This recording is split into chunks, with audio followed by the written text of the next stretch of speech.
টাকা আলার লোক ভয় করছে কুরবানি দিতে, বুঝছেন। প্রকৃতি বর্তমান এখন কোনো সরকার নেই, বুঝছেন, দেশটা নিয়ন্ত্রণে নেই, তাই ধরেন কোনো কাস্টমার নেই। 14 বছরের ভিতরে ধরেন আমি কোনোদিন এমন হই নাই যে বিক্রয় করতে পারি। দাম জিজ্ঞাসা, দাম চাইলে দৌড় দিচ্ছে। বর্তমান বাজারের পরিস্থিতিটা ভালো না ভাই, বুঝছেন, বেচা কিনা নাই, কাস্টমার আসতেছে না। কাস্টমার যা আসছে পোলাপান আসতেছে, আসি ঘুরি ঘুরি চলে যাইতেছে, দাম জিগাইতেছে।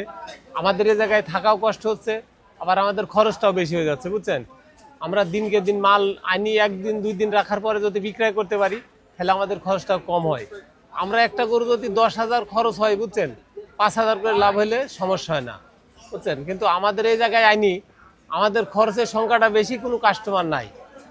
প্রকৃতি বর্তমান এখন কোনো সরকার নেই, বুঝছেন, দেশটা নিয়ন্ত্রণে নেই, তাই ধরেন কোনো কাস্টমার নেই। না হলে নিয়ন্ত্রণে থাকলে হয়তো কাস্টমার আসতো, সবাই কুরবানি দেওয়ার জন্য চাহিদা করতো। টাকা আলার লোক ভয় করছে কুরবানি দিতে, বুঝছেন, যে কাড়ি নিবে কি তাদের কাছ থেকে হবে, যে টাকা নাই, এত বড় বড় কুরবানি কোথায় থেকে দিচ্ছে, এই জন্য কিন্তু কুরবানি দিতে আসতেছে। ছোট ছোট কুরবানি যারা দিচ্ছে তারা আসতেছে, তাছাড়া যারা টাকা আলা মানুষ তারা আসছে না। তারা তো 5টা 6টা 7টা করে গরু গতবার আমরা বেচছি, কিন্তু এবার একটা গরুর দাম জিগাচ্ছে না, সব পোলাপান আসতেছে, বুঝছেন। তাতে আমাদের খরচের সংখ্যাটা অনেক বেশি হয়ে যাচ্ছে। কয়টা গরু আনছে? গরু আনছিলাম 12টা ভাই, একটা বেচছি, বুঝছেন, একটা গরু বেচছি। গরুটা আমার কিনা ছিল ধরেন 70,000 টাকা, গরুটা বিক্রয় করছি ধরেন 80,000 টাকা। 10,000 টাকা উঠে বেচছি। একটা গরু খরচ হবে ধরেন আজকের থেকে 3 দিনে খরচ হবে 6,000 টাকা, বুঝছেন। তারপরে থাকলে তো খরচ বাড়তো, কিন্তু এখন যেগুলো আছে এইগুলা কি হবে উপর আল্লাহ জানে, কি বেচা কিনা কবে হবে না হবে, সব দিকে খরচ বেশি। যেমন ধরেন এই যে দোকানে আগে চা খাইতাম 5 টাকা, এখন নিচ্ছে 10 টাকা, বুঝছেন।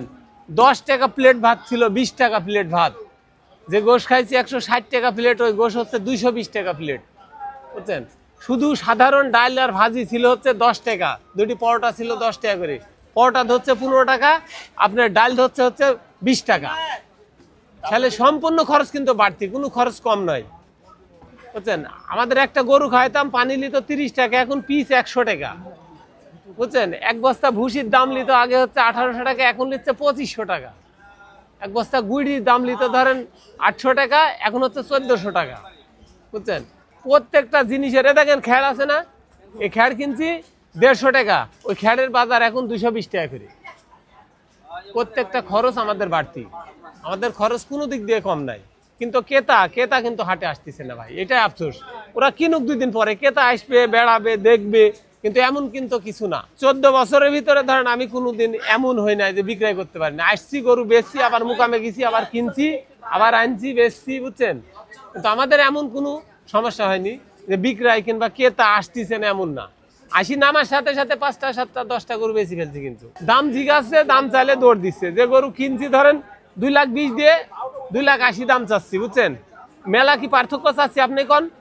এই পার্থক্য কিন্তু চাচ্ছিনি। তারপরে কিন্তু উনি কি করছেন, উনি চলে যাচ্ছে দাম না বলে। আমি বলছি ভাই কত বলবেন, বলেন বলেন, বলে ভাই দেখতে আইছি।